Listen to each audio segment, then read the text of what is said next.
ମୋ ଶ୍ରୋତା ବନ୍ଧୁଙ୍କୁ ମୁଁ ନମସ୍କାର କରୁଛି। ମୁଁ କୁଳମଣି ପଣ୍ଡା ଆପଣମାନଙ୍କୁ ମନେ ପକାଇ ଦେଉଛି ଯେ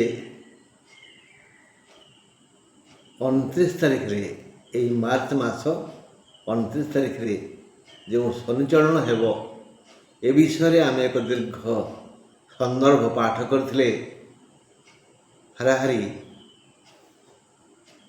18 ଦିନ ପାଇଁ ପ୍ରତି ରାଶିକୁ ଶନିଙ୍କର କରୁଣା, ପ୍ରତି ନକ୍ଷତ୍ରଙ୍କୁ ଶନିଙ୍କର ଦୟା ଏ ବିଷୟରେ ଆମେ ପୁଙ୍ଖାନୁପୁଙ୍ଖ ଭାବରେ ଆଲୋଚନା କରିସାରିଛେ।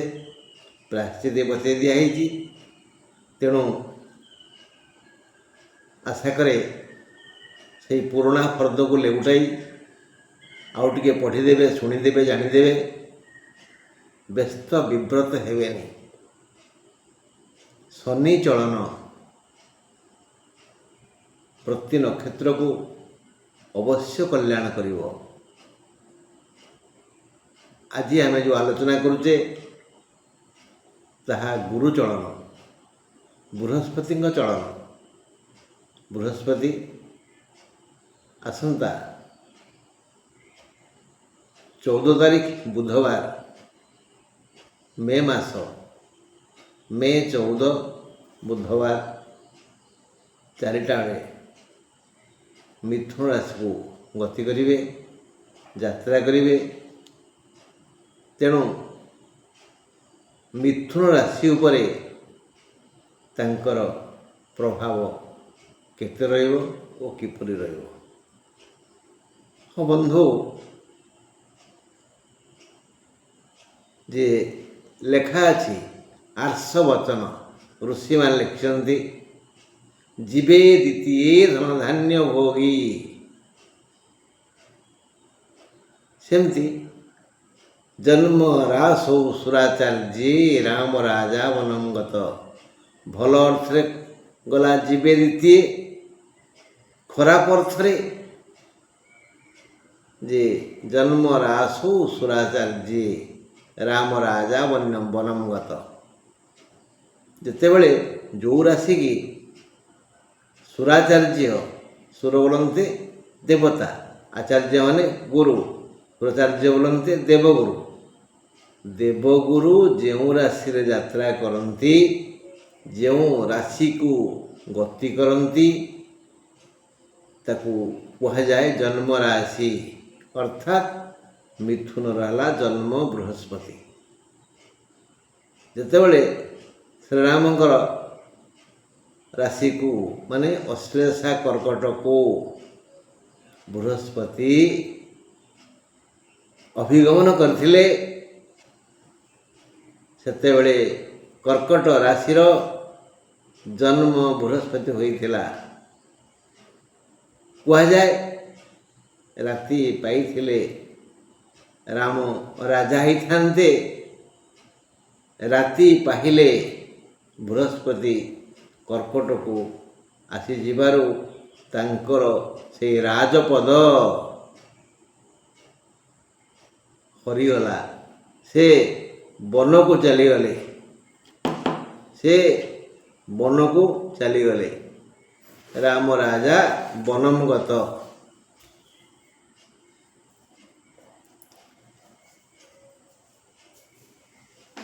ରାମ ବଣକୁ ଯଦି ନ ଯାଇଥାନ୍ତେ, ରାବଣ କ'ଣ ମରିଥାନ୍ତେ ବା ଅସୁର କୂଳ କ'ଣ ନିଧନ ହୋଇଥାନ୍ତା? ତେଣୁ ଏ ପରା ବିଧିବିଧାନ। ଅର୍ଥାତ୍ ରାମକୁ ଚିହ୍ନିଥାନ୍ତା କିଏ?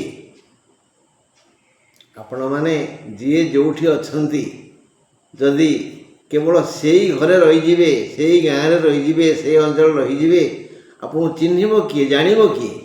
ନାହିଁ। ଆପଣଙ୍କୁ ଲୋକଲୋଚନକୁ ଆସିବାକୁ ପଡ଼ିବ। ରାମ ଅନ୍ୟ ଶାସକଙ୍କ ଭଳି ଯଦି କେବଳ ସେଇଠି ରହିଯାଇଥାନ୍ତେ, ତାଙ୍କୁ ଜମା ଦୁନିଆ ଆଦୌ ପୂଜା କରିନଥାନ୍ତା।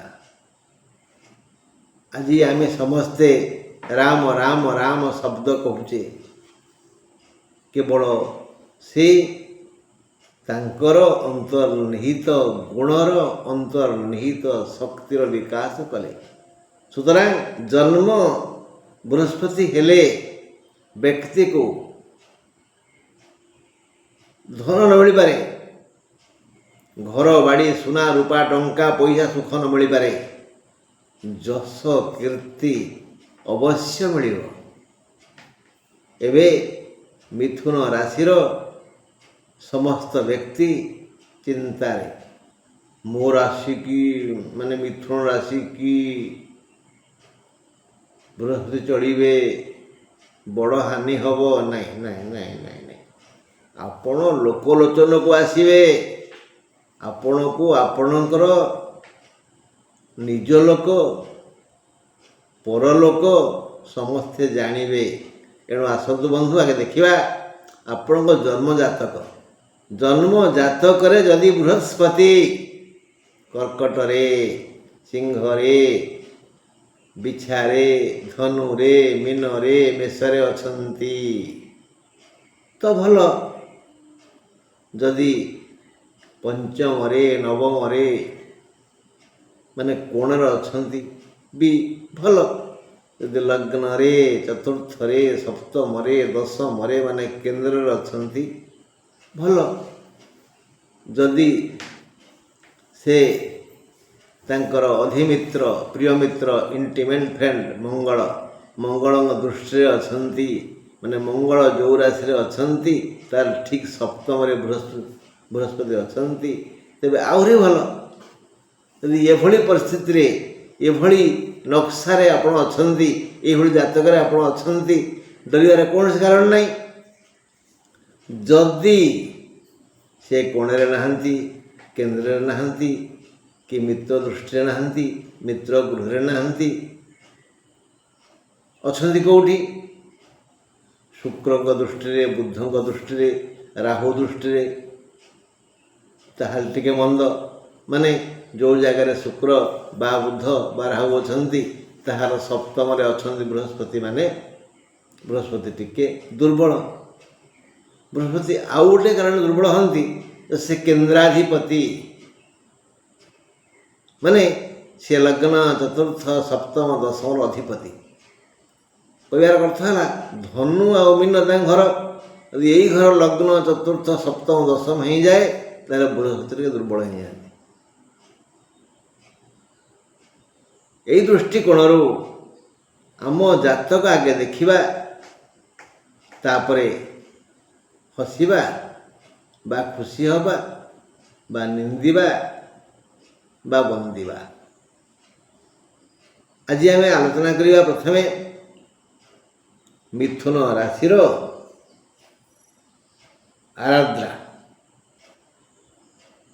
ଆରଦ୍ରା ମିଥୁନ, ତାପରେ ଆଲୋଚନା କରିବା ମୃଗଶ୍ରା ମିଥୁନ, ତାପରେ ପୁନର୍ବସୁ। ଆଗେ 6 ନକ୍ଷତ୍ର 3 ରାଶି ଆର୍ଦ୍ରା ମିଥୁନ ବୋଇଲେ এই ଆର୍ଦ୍ରା ମିଥୁନର ବ୍ୟକ୍ତି ସମୂହ ଲାଭରେ ରହିବେ। ଜନ୍ମ ବୃହସ୍ପତି ମାନେ କିଛି କ୍ଷତି ହେବନି, ଲାଭ ଅଛି। ଯେ ଜାତକରେ ସେମାନଙ୍କ ବୃହସ୍ପତି ଭଲ ଜାଗାରେ ଥିବେ ତାହେଲେ ଏ ଲାଭ ବଢ଼ିଯିବ। ଯଦି ମନ୍ଦ ଅବସ୍ଥାରେ ଥିବେ ତାହେଲେ ଲାଭ ଟିକେ କମିଯିବ। ଲାଭ ଲାଭ ଲାଭ। ଜନ୍ମ ବୃହସ୍ପତି ହେଲେ ବି 6 ନକ୍ଷତ୍ରକୁ ସେ ଦୟା କରିବେ। ବହୁ ଦିଗରୁ ବହୁବିଧ ଲାଭ ଓ ଅର୍ଥାଗମ ହେବ, ଯାହା ଶୁଣି ଜାଣି ଓ ଦେଖି ଆର୍ଦ୍ରା ମିଥୁନ ବ୍ୟକ୍ତି ସମୂହ ବହୁ ପ୍ରଫୁଲ୍ଲିତ ହେବେ। ଆବଶ୍ୟକତା ଠାରୁ ଢେର ଅଧିକ ଧନ କରଗତ ହେବ। ତାହା ଉଚିତ ବା ଅନୁଚିତ ଉପାୟରେ ହୋଇପାରେ। ସେ ଧନରେ ସେ ଭୂମି କିଣିପାରନ୍ତି ବା ଶ୍ୱଶୁରାଳୟରୁ ବା ଭାଇ ଭାଗରୁ ବା ଦାନସୂତ୍ରରୁ ଭୂମି ଲାଭ ହେବ। ପୁନଶ୍ଚ ଚାଷରୁ ବା ବାସରୁ ମାନେ ଭଡ଼ାରୁ ବା ଚାକିରିରୁ ବା ବୃତ୍ତିରୁ ବା ସେବାରୁ ବା ବ୍ୟବସାୟରୁ ବା ବେଉସାରୁ ଭଲ 2 ପଇସା ମିଳିବ, ଭଲ ଲାଭ ହେବ। कवि सम्राट भाषा वृत्ति यमो पोषे कुटुंब जेतेबेले डंगा परिहापाई राम धीवर को निमंत्रण कले अरे आम डाकुचु तू डंगा टिके आणे धीवर दीपद कही जे वृत्ति एमो पोषे कुटुंब यही नौका को चलई जो दी पैसा पाए से मो कुटुंब प्रतिपोषण करे नौका नायिका हेले बुड़ीब भेड़ा मो वृत्ति बुड़ीजीव बाली पड़ी तो चरण आशंका उपजे एणु नौका नायिका हेले मु कौन करी तो बाली पड़ी कि तो पादर धूली पड़ी गोटे पत्थर नायिका होगला नारी होगला यदि मो नौका नारी हो जाए मो वृत्ति बुड़ी जीवनी ये मो कह उद्देश्य है वृत्ति जी जो वृत्ति करी बंचुची से पौरहत्या करी केते लोग बंचती भिक्षा में केते लोग बंचती केते लोग चाकरी बंचती चाषरू बंचती तांकर से वृत्ति बहुत लाभ है अर्थात यही 6 नक्षत्र आराधना नक्षत्र को बृहस्पति से वृत्तिर विकास में सहयोग करेंगे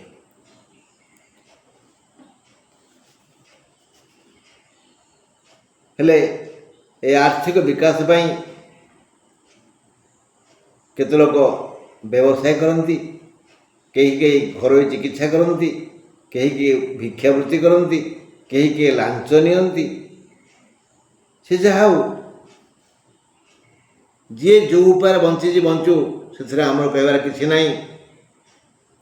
जमितिया कर्म सेमितिया फल कौन जी निआ गिले से अंगार हगे तेणु आपण जो वृत्ति अर्थ रोजगार करूँ यदि न्याय वृत्ति अर्थ रोजगार करेंगे ताहले आपण लाभ लाभ लाभ लाभ जदि अन्याय वृत्ति धर्म धन रोजगार करेंगे से धनर आयुष मात्र 10 वर्ष तापर से गोबर माटी उठी नेला बड़ी अधर्म वित्त बढ़े बहुत गला बेले जाए मूल सहित यही अर्थरे यदि सुविनियोग करिवे ताहले जानिबे धन अर्जन धर्म करी धर्मे प्राप्त नर हरि धर्म जो न करोति विमूढ़मति जे धर्म न करे से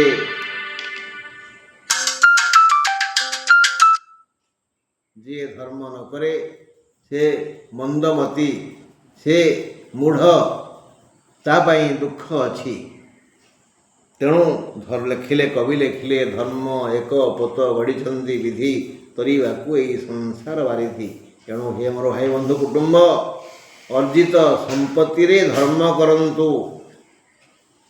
दान दियंतु धन थाई जदि लोक न चिन्हले ताहले से कि मनीष से कु मनीष आज आम आलोचना कले आराधना मिथुन पर प्रथमे तापर देखा मृगश्रा मिथुन मृगश्रा मिथुन को दुख अच्छी पदटे मन पड़े हनुमान चालीसा लिखले तुलसीदास संकट कटे मिटेश पीरा जो सुमरी हनुमत बीरा विपद आसव से विपद को दूर करने हनुमान अच्छी तेणु यही मृगश्रा मिथुन लोक अर्थात 5 नक्षत्र लोक एबे ठारू हनुमान का शरणापन्न हंतु नीति प्रति हनुमान मंदिर को जातु मुंडिया मारतु राम नाम शुणातु राम राम राम राम राम राम राम राम राम एमती गीत भली गातु जिते संभव तापर मुंडिया मारतु पादर टिके सिंदूर आणतु मथुरा मारिक दिन काटतु ये अभ्यास कर दिंतु यही मृगश्रा मिथुन केवे दुख दबनी संकट कटे मिटेश पीरा जो सुमरे हनुमत बीरा संकट तेंग हनुमान छुड़ाओ मन क्रम वचन जो लाओ दृढ़ विश्वास रे श्रद्धा रे डका जाए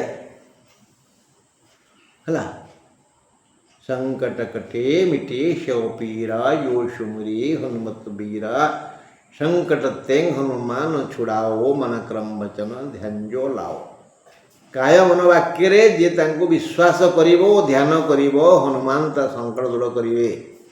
तेणु आपण विश्वास करंतु श्रद्धारे हनुमत बीरा जपंतु नहले ओं हं हनुमते रुद्रात्मकाय हुं फट स्वाहा।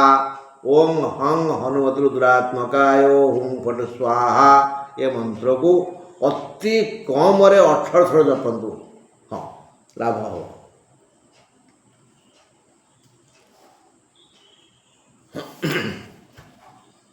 जदि 18 थर जपे आप बेड़ होनी ताहले 13 थर जपंतु। दुख बहुविध शारीरिक मानसिक पारिवारिक आर्थिक सामाजिक एणु ये दुख रु संकट रु हनुमान रक्षा करेंगे।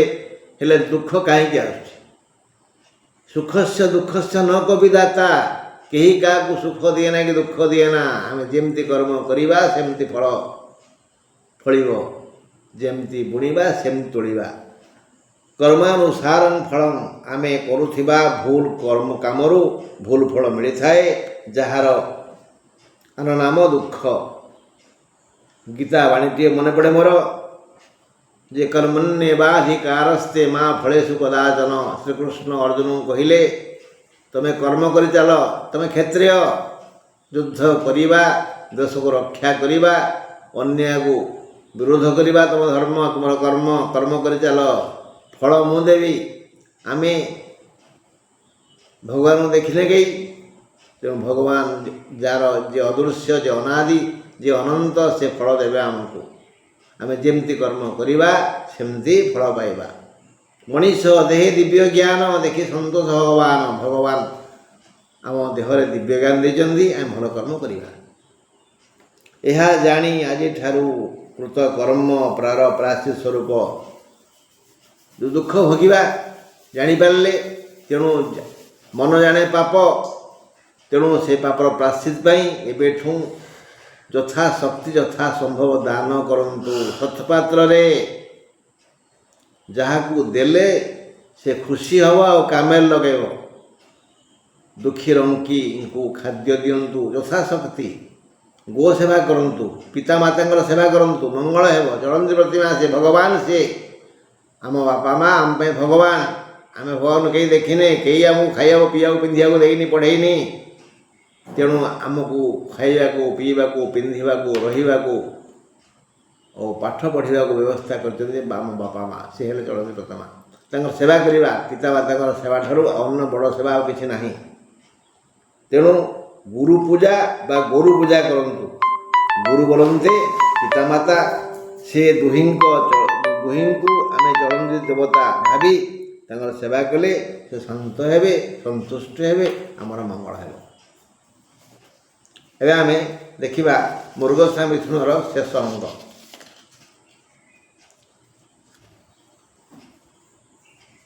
पुनर्वसु मिथुन माने 7/3 एथिरे फल हेब एतिकी खाली कलह कलह कलह मौनिनः कलहो नास्ति। आमे कहीं कली करवा का सागर जे जा कुछ कहू टे समान नवा सहीवा लोक बड़ ना कहवा लोक बड़। यही पुनर्वसु मिथुन को यही समस्या आसब खाली कलह। ऑफिस रे कर्मचारी गेल खेलु खेलु कथाटा देहरे जीवनी झगड़ा हिंजीव जाफल समस्या हे। व्यवसाय करता लोक किसी ग्राहक आसी चिड़ेबे ता दुकान में 5 टका तुम कहीं तुम नौ 9 टका आम कौन कह हाँ आज्ञा सी ठीक कर गोटे खराब लोक आप से नियंतु ना मुझे किणुची या 8 टकर तेणु मु 9 टका बिका बाध्य आप से जा जी जा कह हसीदवा बुझ। तेणु जदि पुनर्वसु मिथुन कलह को स्वागत करेंगे कलही हेबे कंटा बाड़ लगा पके चिरे ताहले बृहस्पति विपद आनिदेले बोली कही बोलिबे। सुतरां जदि नीरव रहिबा ताहले बहुत भल हबो। आमे क्या ईर्षा करवानी, हिंसा करवानी, परनिंदा करवानी, आमे चुप रहा। ता गाई अधिक क्षीर दौ, ता बाटर अधिक लंका मर्च फल आमर जास के आमे जमा क्या कथा शुणवानी, आमे कहार निंदा करवानी। सावधान, जदि निंदा करिबा आउ कलिर मंजी पोतिबा ताहले बृहस्पति भारी खराब ग्रह। हाथ मो भाग्य एया थिला, नहीं नहीं नहीं नहीं, को ग्रह खराब नुहति, आमे ही खराब। आमे भूल चिंता करुचे, आम पद आसवन बंधु। आज एतिकी सावधान रहिबे। एई पुनर्वसु मिथुन व्यक्ति जदि कली न हुए, कली हेले मन दुख हब, निद हबनी, भोक हबनी, जहाँफल मेडिकल जाओ पड़ो। रही नमस्कार।